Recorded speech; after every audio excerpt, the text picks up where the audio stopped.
Hello दोस्तों, तो कैसे हैं आप सब। स्वागत है आप सभी को का मेरे इस नए वीडियो पे। हमेशा की तरह इस बार भी मैं एक इंटरेस्टिंग विषय पे आज बात करने वाला हूं। और आज का विषय है एक 5 स्टार होटल या 4 स्टार या कोई भी होटल या कन्वेंशन सेंटर में बैंक्वेट हॉल कैसे बुक किया जाता है और क्या पॉइंट्स को हमें ध्यान में रखना चाहिए बुक करने से पहले। चाहे वो बर्थडे पार्टी हो, एनिवर्सरी हो, फैमिली गेट टुगेदर हो, शादी हो, एंगेजमेंट हो, मेहंदी हो, कुछ भी हो, सभी के लिए एक होटल बहुत इंपॉर्टेंट है और एक बैंक्वेट हॉल बहुत इंपॉर्टेंट है। और सब आप जानते ही हैं, होटल एक इमोशन है। कुछ भी सेलिब्रेशन है, लोग होटल जाते हैं। कुछ भी अपॉर्चुनिटी है, लोग होटल में सेलिब्रेट करते हैं। कुछ भी प्रमोशंस हैं, लोग होटल जाके सेलिब्रेट करते हैं। तो ओवरऑल होटल एक इमोशन है और वो इमोशन किसी भी एंगेजमेंट में आपके पास एज अ क्वेरी आ सकती है। और एक गेस्ट क्या ध्यान में रखना चाहिए या एक क्लाइंट क्या ध्यान में रखना चाहिए होटल में जब रीच आउट करता है और बैंक्वेट हॉल बुक करता है। मान के चलिए एग्जाम्पल के तौर पे 15 नवंबर 2026 में आपका कोई इवेंट है और आपको 500 जन का डिनर करवाना है वो दिन 15 नवंबर 2026। अब 15 नवंबर को जो इवेंट है आपका डिनर, वो इवेंट का बुकिंग आप कराने होटल जाते हैं और आप होटल वालों से बात करते हैं। बात करने पे आपको कोट्स दिए जाते हैं। आपको बताया जाता है कि आपका पर प्लेट कॉस्ट इतना है या आपका मिनिमम रेवेन्यू 500 गेस्ट का इतना होगा। मान के चलिए 15 लाख, 500 गेस्ट का डिनर वो दिन वो होटल में। तो आप ऑब्वियसली आपका जैसा बजट है आप बात करेंगे, नेगोशिएट करेंगे और आप और होटल, क्लाइंट और होटल एक ऐसा पोजीशन में आएंगे जहां पे ये बिजनेस क्लोज हो सकता है। ये होने के बाद आपका बैंक्वेट हॉल जब बुक होता है, अब वो होने के बाद आपको एडवांस पूछा जाएगा, क्योंकि एडवांस बगैर ये बैंक्वेट हॉल कंफर्म बेसिस पे आपके नाम के अंडर बुक नहीं होगी। तो आप एडवांस देंगे, फिर आपको एक कॉन्ट्रैक्ट भेजा जाएगा। कॉन्ट्रैक्ट में payment terms and conditions, cancellation clauses वगैरह सब होंगे। उसके बाद आपका मेन्यू डिस्कशन होगा। मेन्यू डिस्कशन होने के बाद आपका इवेंट मैनेजमेंट कंपनी जिससे आप टाई अप कर रहे हैं ये डिनर का इवेंट पूरा संभालने के लिए, उससे आपका होटल वालों का डिस्कशन होगा। आपका स्टेज कितना बड़ा आने वाला है, एंट्री कहां से होगी, अगर एंट्री में कोई आर्च है, आपका कोई स्टैंडीज है, आपके कोई परफॉर्मेंसेस हैं, कल्चरल इवेंट्स हैं, पूरा इवेंट फ्लो आपको होटल वालों को बताना पड़ेगा, आपकी इवेंट मैनेजमेंट कंपनी को बताना पड़ेगा। अगर डीजे है, म्यूजिक है, लाइसेंसेस हैं, तो वो सारी चीजें पहले से आपको प्रोक्योर करके रखनी पड़ेंगी। मोस्ट इंपॉर्टेंट, आपको होटल को बताना है कि आपको हॉल कब चाहिए ताकि आपका इवेंट मैनेजमेंट कंपनी आके अपना सेटअप हमारे होटल के बैंक्वेट हॉल में स्टार्ट कर पाए। 500 जन का डिनर का इवेंट का सेटअप डिपेंड करता है क्या ओकेजन है, क्या वेन्यू है और कैसा मेन्यू है और आप क्या प्रिपरेशंस चाहते हैं, कितना बड़ा स्टेज है, light, LED screens, flower arrangements, पूरा ए टू जेड आपका इवेंट मैनेजमेंट कंपनी आपको करके देगा। लेकिन ये जो कम्युनिकेशन है आपका होटल को और आपका इवेंट मैनेजमेंट कंपनी को एकदम क्लियर होना चाहिए, क्योंकि कुछ भी अगर फॉल्ट होता है तो टाइमिंग्स की गलतियां हो जाएंगी और इवेंट में वेन्यू की अवेलेबिलिटी की डिले हो जाएगी, जिससे आपका पूरा सेटअप डिले हो सकता है और इवेंचुअली वो पूरा डिनर को इंपैक्टफुल करेगा, क्योंकि आपके गेस्ट ऑलरेडी आ गए होंगे और सेटअप फिर भी चल रहा होगा।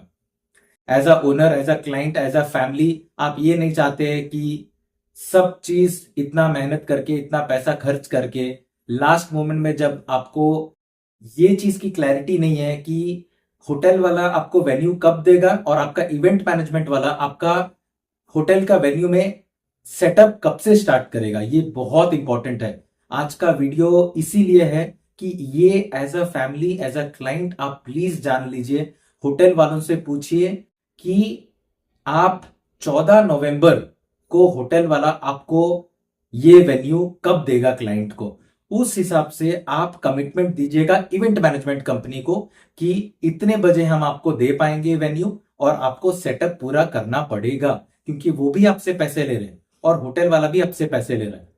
लेकिन आपका इवेंट 15 नवंबर को है, उसीलिए होटल वाला 14 नवंबर को कोई इवेंट नहीं लेगा या 14 नवंबर को लंच का इवेंट नहीं लेगा। ये नहीं हो सकता, ये कोई भी होटल अग्री नहीं करेगा। इसके लिए आपको 14 तारीख का भी पैसा पे करना पड़ेगा होटल को, तब जाके वो होटल वाला आपको अपना बैंक्वेट वेन्यू सेटअप के लिए देगा, वरना नहीं देगा। वो भी अवेलेबिलिटी पे रहेगा। उसमें भी आपको देखना है कि पहला जो इवेंट हुआ है उसका सेटअप हटना है, और 15 नवंबर में जो आपका जो इवेंट होगा उसका सेटअप लगना है। इसमें टाइम लगता है, जितना बड़ा सेटअप उतना ज्यादा टाइम।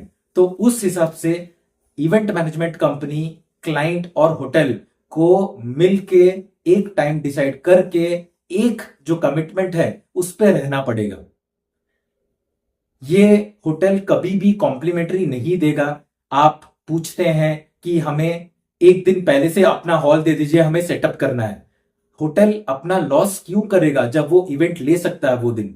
आप पैसे दीजिए, होटल आपका और कोई इवेंट नहीं लेगा वो दिन, सिर्फ उसके पहले वाले दिन और 15 नवंबर। 14 नवंबर आपका सेटअप होगा, 15 नवंबर आपके गेस्ट आएंगे, डिनर करेंगे, या पूरा 15 तारीख सुबह से लेके शाम तक आपका सिर्फ इवेंट होगा। इसी के लिए आपको सुबह से लेके रात तक के पूरे पैसे देने पड़ेंगे बैंक्वेट के। उसी को बोलते हैं मिनिमम रेवेन्यू। अगर आपका फुल डे कॉन्फ्रेंस होता 9 से लेके शाम के 6 बजे तक, उसके बाद आपका डिनर, तो होटल वाले कभी आपको मिनिमम रेवेन्यू चार्ज नहीं करेंगे। जहां आपका एक इवेंट है और आपको वेन्यू पहले से चाहिए, वहां पे आपको मिनिमम रेवेन्यू चार्ज किया जाएगा और आपको हॉल दिया जाएगा। अगर आपको 14 तारीख रात में ही हॉल चाहिए तो प्लीज देखिएगा, आपको हॉल मतलब हॉल के अंदर सेटअप करने की जगह दी जाएगी, ना कि हॉल के बाहर। उसको बोलते हैं प्री फंक्शन एरिया, PFA। तो ये गलत फहमी में मत रहिएगा कि अगर होटल हॉल दे दिया है मतलब आप अपने स्टैंडीज, अपने जो बूथ्स, वो सारे बाहर भी सेटअप करने लगेंगे वो दिन रात से। वैसा नहीं हो पाएगा, क्योंकि हमें 15 तारीख नवंबर को सुबह और एक इवेंट है, तो हम नहीं चाहते उन्हें कुछ और ऐसा दिखे जो एरिया में वो अपना लंच या ब्रेकफास्ट या हाई टी कुछ भी करेंगे। जब हम हॉल दे रहे हैं, इसका मतलब इवेंट मैनेजमेंट कंपनी और क्लाइंट को ये ध्यान में रखना है, हॉल के अंदर आपको सेटअप करना है। हॉल के बाहर का सेटअप आपको 15 नवंबर शाम से ही कर सकते हैं, 4 बजे या 5 बजे, जब भी आपका कमिटमेंट होगा। वो इवेंट मैनेजमेंट का हेडेक है, वो देखेगा कैसे आपका सेटअप पूरा करके देना है। आपको इवेंट मैनेजमेंट कंपनी को पुश करना है कि हमें हॉल इतना में ही मिल रहा है, ये आपकी जिम्मेदारी है, आप कैसे मेरा सेटअप पूरा करके दोगे, ना कि आप होटल को बोलोगे कि आप कॉम्प्लीमेंट्री कर दीजिएगा हमारा ये। तो जिस तरीके से आप रूम एक दिन पहले से बुक करते हो अर्ली चेक इन के लिए, उसी तरीके से बैंक्वेट भी एक दिन पहले बुक करना पड़ेगा और उसके भी आपको चार्जेस लगेंगे। तो आज का विषय यही है कि आगे कभी भी आप जाके बैंक्वेट पे बुकिंग करते हैं तो प्लीज इन पॉइंट्स को अपने ध्यान में रखिएगा। तब तक के लिए देखते रहिए ये चैनल, ये वीडियो। अगर आपको इंफॉर्मेटिव लगा तो प्लीज कमेंट करके बताइए और किस टॉपिक्स पे आपको वीडियो चाहिए, और मैं वो भी बना के आप सभी को लिए लाऊंगा। और तब तक के लिए अपना ख्याल रखिए, आसपास सफाई बनाए रखिए और ऐसे ही मुस्कुराते रहिए।